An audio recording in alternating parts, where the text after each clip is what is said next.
Bonjour et bienvenue, voici notre tour d'horizon économique, géopolitique, sanitaire et boursier. Nous sommes le mercredi 13 octobre et pour comprendre comment tourne la planète finance, c'est sur la bourse au quotidien et nulle part ailleurs. Et l'épisode du jour s'intitulera Plus personne ne sait ce qu'est une mauvaise nouvelle. Manifestement, les indices boursiers sont repartis de l'avant après un début de semaine un peu hésitant. On observe maintenant 1% de hausse sur l'Eurostoxx, plus 0,7 sur le CAC 40, et Wall Street est reparti bille en tête après les bons résultats de JP Morgan.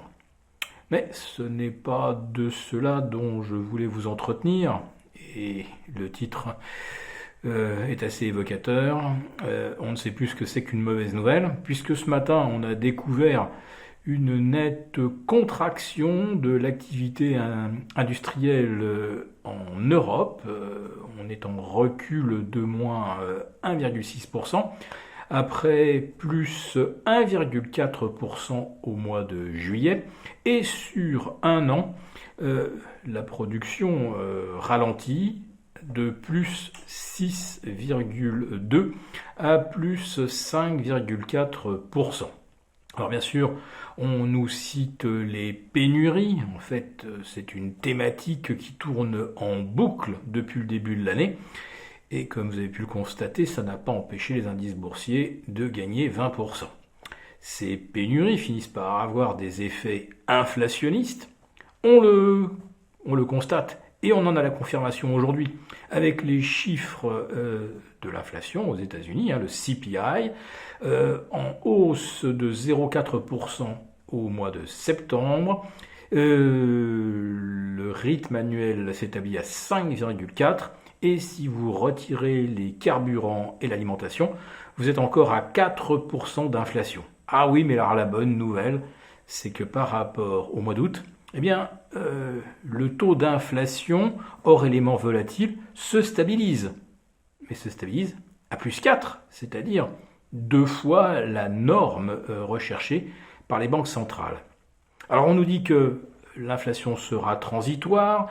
Vous avez même une certaine Cathie Wood d'Ark Capital, qui est une permabulle, on va dire impénitente. Eh bien, elle estime que ces pénuries vont entraîner une transformation dont les économies n'auront que des raisons de se féliciter, et ça débouchera sur encore plus de croissance.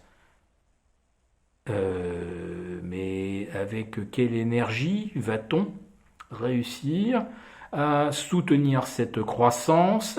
Avec quelle matière première va-t-on orchestrer la transition vers les énergies décarbonées?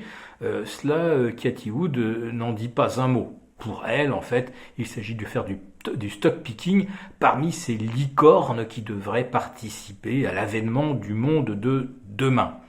Ouais, mais le monde de demain, si on en croit le FMI, bien, il va croître un peu moins vite que prévu. Alors le FMI est prudent, il révise juste légèrement à la baisse les prévisions de croissance pour 2021 de 6% à 5,9% et laisse ces 4% de croissance pour 2022. Attention, dans quelques mois, ils pourront réviser à la baisse ces chiffres parce que tout le monde aura déjà fait le même calcul et tout le monde aujourd'hui se félicite que les taux finalement ne bougent toujours pas, sans s'apercevoir ni s'inquiéter de la perte de pouvoir d'achat des monnaies elles-mêmes. Et la hausse du pétrole et la hausse des matières premières se poursuit, et oui, aujourd'hui encore, et cela, personne ne le met dans la catégorie des mauvaises nouvelles. Qu'est-ce que les consommateurs, qu'est-ce que ceux qui ont besoin de faire 2 pleins par mois pour se rendre à leur travail, qu'est-ce qu'ils vont pouvoir consommer avec ce qu'il leur restera dans leur portefeuille ou sur leur compte à la fin du mois?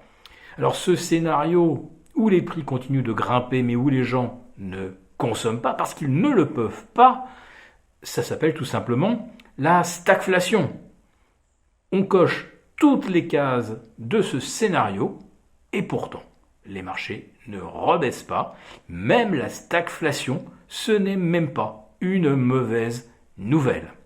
Alors dans ces conditions, on a quand même le sentiment que soit les marchés font preuve d'un aveuglement qui est absolument vertigineux et très angoissant, soit les cours sont soutenus actuellement pour permettre aux initiés, ceux qui pourraient vous tenir le même discours que celui que je viens de dérouler, les cours sont soutenus pour permettre aux initiés de sortir alors une petite partie de leur fortune, car vous le savez, aujourd'hui 300 milliardaires possèdent plus que la moitié de la richesse planétaire, mais bon, s'ils peuvent déjà sortir 300-400 milliards, ce sera toujours ça de fait pour venir ensuite racheter le marché beaucoup plus bas. Oui, beaucoup plus bas.